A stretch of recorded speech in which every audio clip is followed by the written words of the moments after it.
ମୁଁ କାଲି ରାତିରେ ମଧ୍ୟ ଦିଲ୍ଲୀରେ ଗୋଟେ ହୋଟେଲରେ ମିଠା ଖାଉଥିଲି। ମୁଁ ଦେଖିଲି ଚାମଚଟା ନେଲି, ଚାମଚଟା ତା ଉପରେ ମୁଁ ପୁରା ପ୍ରେସର କରିଦେଲି ଯେ ପ୍ରକୃତରେ ଇଏ ମିଠାର କ୍ୱାଲିଟି ଅଛି କି ନାହିଁ, ସେଥିରେ କେତେ ଛେନାର ଅଂଶ ଅଛି।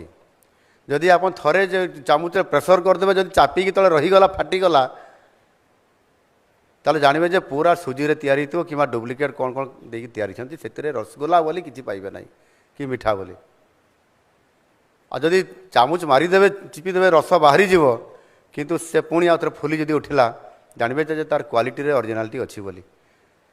ଅନେକ ସମୟରେ ଆମକୁ ଠକିବାର, ଏବଂ ପନିର ଯଦି ଦେଖିବେ ଆପଣଙ୍କୁ ପନିରର କେଉଁ ଟେଷ୍ଟି ଲାଗିବ, ଆପଣ ସେଥିରେ ମଧ୍ୟ ସମ୍ପୂର୍ଣ୍ଣ ଭାବରେ ଜଣାପଡ଼ିଯାଉଛି ଯେ ଆଜିର ଦିନରେ ଆମକୁ ଠକିବା ପାଇଁ ଅନେକ ପ୍ରକାରର ଇଏ ପ୍ରକାର ବ୍ୟବସ୍ଥା ଭିତରେ ଆମେ ଅଛନ୍ତି ବା ଠକ ସଂସ୍ଥା ଭିତରେ ଅଛନ୍ତି। ଆଉ କଞ୍ଜ୍ୟୁମର ସବୁଠାରୁ ବେଶୀ ଠକେଇର ମଧ୍ୟ ଅନେକ ସମୟରେ